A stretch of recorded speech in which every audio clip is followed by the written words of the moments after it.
70세 넘어 허리 펴지 않는 사람들, 병원에서 충격적인 진실을 알게 됐다. 나이 드니까 허리가 좀 굽는 거지, 뭐. 이 말, 지금 이 순간에도 수많은 중장년이 스스로에게 하고 있는 위험한 자기 위안이다. 공원 벤치에 앉아 허리에 손을 얹고 뒷짐을 진 채 걷는 어르신들. 마트에서 카트를 밀며 허리를 구부정하게 숙인 채 걷는 60대. 아침마다 이불에서 일어나려다 허리가 뻐근해 한참을 누워 있어야 하는 50대. 식탁에서 밥을 먹다가도 어느새 등이 둥글게 말리는 자신을 발견하는 40대 후반. 이 모든 풍경이 당연한 노화의 모습이라고 생각했다면 오늘 이 이야기가 당신의 생각을 완전히 뒤집어 놓을 것이다. 실제로 우리 주변에는 허리가 심하게 굽어 일상생활에 큰 불편을 겪고 있는 어르신들이 셀 수 없이 많다. 30년 넘게 농사일과 가사노동에 시달렸던 한 70대 여성은 최근 허리 통증이 견딜 수 없을 만큼 심해져 병원을 찾았다. 척추관 협착증 진단을 받은 그녀는 수술까지 받아야 했다. 나이가 들면서 자연스럽게 생긴 현상이라고 방치한 결과였다. 열심히 3남매를 키워 모두 독립시킨 뒤 여유로운 노년을 계획했지만 정작 자신의 몸은 이미 돌이키기 어려운 지경에 이르러 있었다. 그녀만의 이야기가 아니다.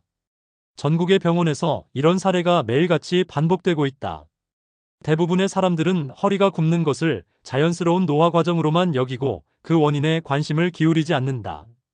하지만 허리가 굽으면 일상생활에 지장을 줄 뿐만 아니라 삶의 질이 급격히 떨어지고 여러 합병증으로 발전할 수 있어 정확한 원인을 파악하고 대응하는 것이 반드시 필요하다. 최근 의료계에서 발표된 연구 결과 하나가 큰 반향을 일으키고 있다. 70세 이상 노인의 허리가 굽는 가장 큰 원인이 뼈의 문제가 아니라 근육의 문제라는 사실이 밝혀진 것이다. 더 놀라운 것은 MRI로 확인한 결과 이 환자들의 허리 근육이 거의 지방으로 바뀌어 있었다는 점이다. 정상적인 근육이라면 MRI 사진에서 어둡게 보여야 하는데 이 환자들의 근육 부위는 하얗게 변해 있었다. 근육이 있어야 할 자리에 하얀 지방 덩어리만 가득했다. 마치 등심 사이의 마블링처럼 허리를 지탱해야 할 근육이 기름으로 녹아내린 셈이다. 근육이 지방으로 변해버리니 힘을 쓸 수가 없고 힘을 못 쓰니 허리가 앞으로 자꾸 구부러지고 허리가 구부러지니 제대로 걷지 못하고 걷지 못하니 허리가 계속 아플 수밖에 없는 악순환이 시작되는 것이다. 이 이야기의 주인공은 바로 척추 기립근이다. 이름조차 생소한 이 근육이 사실상 당신의 인생 후반전을 좌우할 수 있다는 사실을 대부분의 사람들은 모르고 있다.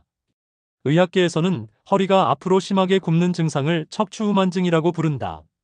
흔히 꼬부랑 허리병이라고 불리는 이 질환은 특히 좌식 문화를 가진 아시아의 고령 여성에게서 흔하게 나타난다. 척추의 퇴행과 근육의 약화로 인해 자연스러운 척추 곡선이 사라지고 흉추와 골반의 곡선까지 감소하면서 상체가 점점 앞으로 기울어지는 것이다. 한국의 많은 어르신들이 이 증상을 겪고 있지만 대부분 나이 탓이라고 치부하고 넘어간다. 척추 기립근.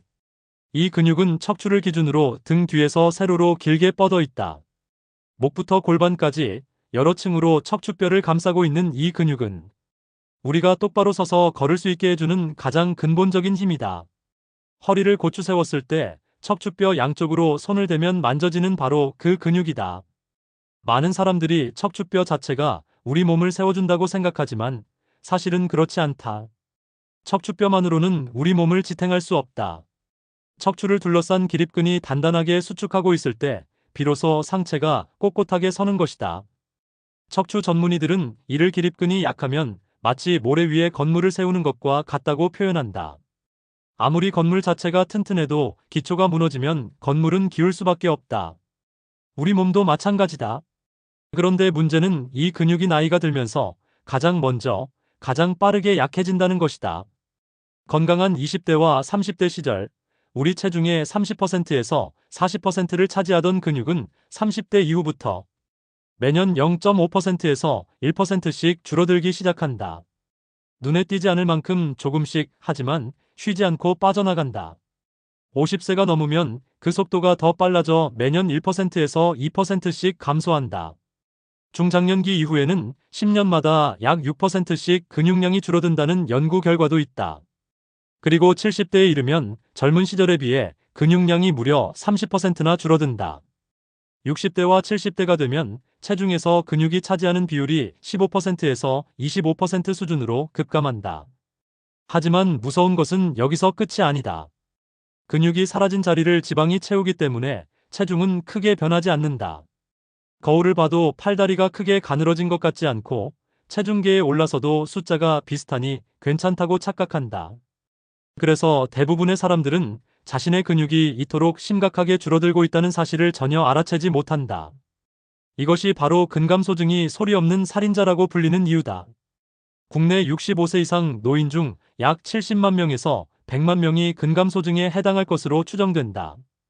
2022년 발표된 메타분석 연구에 따르면 국내 60대 이상에서 근감소증 유병률은 남성 21.6%, 여성 30.7%에 달한다.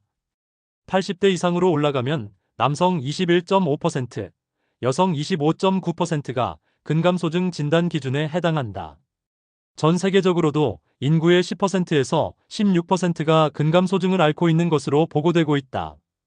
2016년 미국에서 공식 질병 코드가 부여되었고 2021년 한국에서도 근감소증이 공식 질병 코드를 받았다. 단순한 노화 현상이 아니라 엄연한 질환으로 인정된 것이다. 근감소증 환자의 사망률은 일반인보다 최대 200까지 높다는 보고도 있다. 근육의 문제만이 아니다. 나이가 들면서 골밀도가 감소하는 골다공증도 허리 굽음의 원인이 된다.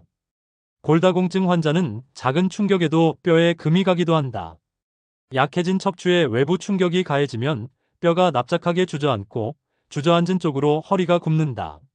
서로 일정한 간격으로 배열되어 있던 척추가 골절 때문에 뒤틀리면서 시간이 지날수록 굽은 정도가 더 심해지기도 한다. 그런데 놀랍게도 이런 뼈의 문제보다 근육의 문제가 더 근본적인 원인이라는 것이 최근 연구를 통해 밝혀지고 있다. 기립근이 튼튼하면 척추뼈가 다소 약해지더라도 허리를 세울 수 있지만 기립근이 무너지면 아무리 뼈가 건강해도 허리는 굽을 수밖에 없다. 여기서 한 가지 더 충격적인 사실이 있다. 척추 기립근의 약화가 단순히 허리만 굽게 하는 것이 아니라는 점이다. 기립근이 약해지면 척추가 감당해야 하는 부하가 급격히 커진다. 상체의 무게를 근육이 아닌 뼈와 디스크가 직접 받아내야 하기 때문이다. 이로 인해 요통은 물론이고 허리 디스크, 척추 불안정증, 척추관 협착증 같은 심각한 척추 질환이 연쇄적으로 발생한다. 복부가 나와 있으면 배 안의 압력이 높아져 추간판을 더욱 압박하게 되는데 실제로 비만인 사람이 그렇지 않은 사람보다 척추 질환을 겪을 확률이 약 15%더 높다는 연구 결과도 있다. 한 병원에서 발표한 국제학술 논문에 따르면 척추 후만증 환자들에게 10분간 보행 검사를 실시한 결과 기립근이 약한 그룹은 걸을수록 허리가 더 심하게 굽어졌다. 반면 기립근이 비교적 건강한 그룹은 걸어도 허리를 세울 수 있었다. 두 그룹은 기립근의 양과 질, 골다공증 수치 등에서 유의미한 차이를 보였다. 결국 같은 나이, 같은 척추 상태라도 기립근의 힘에 따라 허리를 펼 수 있느냐 없느냐가 결정되는 것이다. 더 심각한 것은 기립근 약화가 단독으로 끝나지 않는다는 것이다. 근감소증은 낙상과 골절 위험을 높이고 당뇨병이나 심혈관 질환의 예후를 나쁘게 만든다. 근육이 줄면 기초대사량이 떨어지고 혈당 조절 능력이 약해지며 면역 기능까지 저하된다. 나이가 들면 근육을 지배하는 운동신경세포의 수 자체가 줄어들고 근육 내 미토콘드리아 기능이 저하되어 에너지 생산이 감소한다. 만성 염증 상태에서는 염증 매개체가 증가하면서 근육의 기능과 재생 능력이 더욱 떨어진다. 몸 전체가 연쇄적으로 무너지는 도미노와 같다. 그렇다면 당신의 기립근은 지금 어떤 상태일까? 간단한 자가 진단법이 있다. 벽에 등을 붙이고 선다. 이때 뒤통수와 발 뒤꿈치가 동시에 벽에 닿는지 확인한다. 두 곳이 모두 닿지 않는다면 이미 기립근이 상당히 약해져 있다는 신호다. 또 벽에 등을 붙이고 선 자세를 5분 이상 유지하기 어렵다면 역시 기립근 약화를 의심해야 한다. 걸을 때 자꾸 허리를 구부리게 되거나 뒷짐을 지고 걸어야 편한 것도 대표적인 증상이다. 최근 반복적으로 넘어지거나 급격하게 체중이 줄었거나 평소에 들 수 있던 물건을 들지 못하게 됐다면 병원을 찾아 정밀한 평가를 받아보는 것이 필요하다. 하지만 여기서 희망적인 소식이 있다. 기립근은 나이와 상관없이 단련할 수 있다. 의학적으로 입증된 사실은 70대와 80대에도 꾸준한 운동과 올바른 영양 섭취를 병행하면 근육량이 늘어나고 허리를 펴는 힘이 돌아온다는 것이다. 지금부터라도 시작하면 충분히 되살릴 수 있다. 가장 기본적인 운동은 기립근 스트레칭이다. 두 손으로 허리 높이의 구조물, 예를 들어 싱크대나 난간을 잡고 엉덩이를 뒤로 빼며 상체를 천천히 숙인다. 이때 핵심은 상체가 구부러지지 않도록 복부에 힘을 주고 허리를 쭉 펴는 것이다. 기립근이 수축되면서 요추 근육이 이완되고 허리 부상의 위험이 줄어든다. 무리하지 말고 자신의 몸 상태에 맞춰 천천히 진행하는 것이 중요하다. 두 번째 운동은 브릿지 동작이다. 바닥에 등을 대고 누워 무릎을 세운 뒤 숨을 내쉬면서 엉덩이를 천천히 들어 올린다. 허벅지와 엉덩이, 허리가 일직선이 되도록 유지하고 8초간 멈춘 뒤 천천히 내려온다. 이 동작을 10회 반복하면 허리 근육과 척추 안정성이 동시에 향상된다. 좀 더 강도를 높이고 싶다면 엉덩이를 올린 상태에서 한쪽 무릎을 쭉 펴보는 것도 좋은 방법이다. 이 자세를 10초간 유지하면 고관절 신전근까지 함께 단련할 수 있다. 세 번째로 추천하는 운동은 버드독 동작이다. 네발 기기 자세에서 허리를 앞쪽으로 살짝 움푹 집어넣고 한쪽 다리를 뒤로 쭉 뻗는다. 동시에 반대쪽 팔을 앞으로 뻗어 마치 날아가는 새와 같은 자세를 취한다. 이 자세를 10초간 유지하면서 허리가 흔들리지 않도록 안정적으로 잡아준 뒤 천천히 원래 자세로 돌아온다. 양쪽 번갈아가며 10회씩 3세트를 진행한다. 이 운동은 기립근은 물론 코어 근육 전체를 강화하는데 매우 효과적이다. 네 번째는 엎드려서 상체 들어올리기다. 침대 밖으로 가슴 아래 부분만 뺀 후 힘을 빼고 고개를 숙인다. 그 상태에서 허리가 자연스러운 곡선을 유지할 수 있을 정도로만 상체를 올린 뒤 5초에서 15초간 유지한다. 과도하게 올리면 오히려 역효과를 가져올 수 있으니 주의해야 한다. 그런데 허리를 곧게 잡아주는 힘은 기립근만의 몫이 아니다. 여기서 반드시 함께 이야기해야 할 근육이 있다. 바로 엉덩이 근육, 둔근이다. 엉덩이 근육은 상체와 하체를 잇는 중심축으로 골반과 허리, 대퇴골을 동시에 잡아 척추를 바르게 세우는 역할을 한다. 기립근이 척추의 갑옷이라면 둔근은 척추를 떠받치는 기둥인 셈이다. 나이가 들면 엉덩이 근육도 빠르게 약해지면서 골반이 틀어지고 이것이 허리 디스크나 근골격계 질환으로 이어진다. 특히 엉덩이 옆쪽에 세로로 있는 중둔근이 약해지면 서 있거나 걸을 때 상체가 반대쪽으로 기울어져 바르게 걷지 못하는 현상이 나타난다. 엉덩이 근육을 강화하는 가장 쉽고 효과적인 방법은 계단 오르기다. 평지를 걸을 때보다 계단을 오를 때 엉덩이 근육 사용량이 훨씬 많다.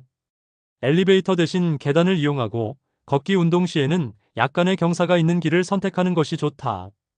계단을 오를 때는 발바닥 전체를 디디며 밀어 올리는 느낌으로 보폭을 넓혀 두 계단씩 오르면 운동 효과가 극대화된다. 다만 내려올 때는 무릎과 관절에 무리가 갈 수 있으니 천천히 한 계단씩 내려오는 것이 안전하다. 또한 옆으로 누운 상태에서 위쪽 다리를 천천히 올렸다 내리는 동작도 중둔근 강화에 매우 효과적이다. 운동만큼 중요한 것이 식습관이다. 많은 어르신들이 소화가 안 된다는 이유로 고기를 피한다. 독거노인이나 노인끼리만 생활하는 경우 김치와 반찬, 한두 가지만으로 식사할 때가 많아 영양 불균형을 초래하기 쉽다. 전체 열량의 대부분을 탄수화물로 섭취하면서 단백질 섭취량이 크게 부족한 경우가 대부분이다. 하지만 근육을 유지하려면 단백질 섭취가 절대적으로 필요하다. 노인은 젊은 사람에 비해 단백질을 섭취해도 근단백질 합성이 덜 활성화되는 단백질 저항성이 있기 때문에 오히려 더 많은 단백질을 섭취해야 한다. 고기가 부담스럽다면 생선, 달걀, 두부, 콩 등으로 대체해서라도 몇 끼 단백질을 챙기는 것이 중요하다. 한국영양학회에서는 곡류, 고기와 생선과 달걀과 콩류, 채소류, 과일류, 우유와 유제품의 5가지 식품군을 골고루 섭취할 것을 권장하고 있다. 특히 고기와 생선과 달걀과 콩류는 매일 3회에서 4회 섭취하는 것이 좋다. 근육의 대사와 회복을 돕는 비타민 D도 꾸준히 보충하는 것이 중요하다. 실외 활동을 통해 자연스럽게 햇빛을 쬐는 것도 비타민 D 합성에 도움이 되고 필요하다면 보충제를 통해 섭취하는 것도 방법이다. 전문가들은 노인에게 저항 운동만 단독으로 하는 것보다 유산소 운동을 함께 병행하는 복합 운동이 더 효과적이라고 강조한다. 70세 이상 노인을 대상으로 한 연구에서도 복합 운동이 근기능 향상과 운동, 저항 능력 향상에 도움이 된다는 결과가 보고되었다. 걷기, 가벼운 체조, 스트레칭을 매일 꾸준히 하는 것만으로도 근력 유지에 큰 효과가 있다. 척추 건강이 이미 나빠진 상태라면 직접적인 허리 운동보다는 스트레칭 위주로 근육을 풀어주는 것이 더 안전하다. 또한 외복사근, 복직근, 복횡근, 광배근, 햄스트링 같은 코어 근육도 함께 스트레칭해주면 허리를 지지하는 전체적인 근력이 향상된다. 돌이켜 생각해보면 우리 부모님 세대는 쉴 틈 없이 일만 했다. 농사를 짓고 가사노동에 매달리고 자식들을 키우느라 정작 자신의 몸은 돌보지 못했다. 그렇게 수십 년을 허리를 구부리고 살아온 결과 허리를 펴는 근육은 쓸 일이 없어 퇴화했고 어느 날 문득 거울 속에 비친 자신의 모습이 어머니, 아버지와 닮아 있다는 것을 깨닫는다. 척추 건강이 나빠진 후 운동을 시작하는 것은 이미 늦다는 경고가 있지만 의학은 또 다른 사실도 말해준다. 지금이라도 시작하면 분명히 달라진다고. 국제학술지에 발표된 연구에 따르면 가만히 서 있을 때 허리 굽음이 적은 환자들은 비교적 건강한 기립근의 힘으로 허리를 세울 수 있으며 이 기립근을 강화하는 운동치료 프로그램을 선행하면 치료 효과도 높아진다. 근감소증은 심하게 진행하기 전에 조기에 찾아내 관리하는 것이 매우 중요하다. 근육량이 이미 지나치게 적어지고 관절 기능이 저하된 후에는 영양이나 운동, 요법의 시도조차 어려울 수 있기 때문이다. 10년 뒤, 20년 뒤에도 허리를 꼿꼿이 세우고 걷고 싶다면 지금 이 순간부터 시작해야 한다. 오늘 하루 5분, 기립근 스트레칭 한 세트, 계단 한 층 오르기, 달걀 한 알 더 먹기, 산책길에 햇빛 한 줌 더 받기. 이 작은 습관들이 쌓이면 당신의 허리를, 당신의 노후를, 당신의 인생을 바꿀 수 있다. 의식적으로 좋은 자세를 유지하려고 노력하고 가벼운 맨몸 운동으로 허리 근력과 유연성을 높이는 것이 척추 건강의 핵심이다. 나이가 들어 허리가 굽는 것은 운명이 아니다. 선택이다. 우리는 모두 나이가 든다. 그것은 피할 수 없는 자연의 순리다.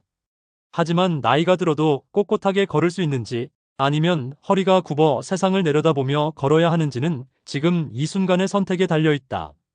오늘 5분의 운동이, 오늘 한 끼의 단백질이, 오늘 한 층의 계단이 10년 뒤 당신의 허리를 결정한다. 그 선택을 시작하기에 가장 좋은 날은 바로 오늘이다. 한 가지 더 기억해야 할 것이 있다. 다리를 꼬고 앉거나 가방을 한쪽으로만 매는 습관, 오래 앉아서 일하는 생활 패턴도 척추 기립근을 약화시키는 주범이다. 배가 지나치게 나와 허리를 젖히고 걷거나 허리를 구부리고 걷는 것도 척추 불균형을 만들어 근육과 뼈, 디스크, 인대를 동시에 약화시킨다. 젊은 세대도 예외가 아니다. 스마트폰을 보며 고개를 숙이고 컴퓨터 앞에 구부정하게 앉아있는 시간이 늘어나면서 허리 통증을 호소하는 연령대가 점점 낮아지고 있다. 30대, 40대부터 기립근이 약해지기 시작한다면 60대와 70대의 어떤 상태가 될지는 불을 보듯 뻔하다. 결국 핵심은 근육이 척추를 든든하게 지지해줄 때 비로소 강한 허리를 가질 수 있다는 것이다. 척추 기립근이 단단하게 수축되어 있으면 상체가 꼿꼿하게 서서 추간판에 가해지는 압력이 줄어든다. 허리 근육이 강하면 다소 무리한 활동이나 갑작스러운 충격에도 통증을 느끼지 않는다. 반대로 근육이 약해지면 그만큼 척추가 감당해야 하는 부담이 커지고 작은 움직임에도 요통이 찾아오며 일상의 모든 동작이 고통이 된다. 오늘 이 영상이 도움이 되셨다면 좋아요와 구독 버튼을 꼭 눌러주세요. 알림 설정까지 해두시면 건강하고 활력 있는 삶을 위한 소중한 정보를 가장 먼저 받아보실 수 있습니다. 여러분의 작은 관심이 더 좋은 콘텐츠를 만드는 큰 힘이 됩니다.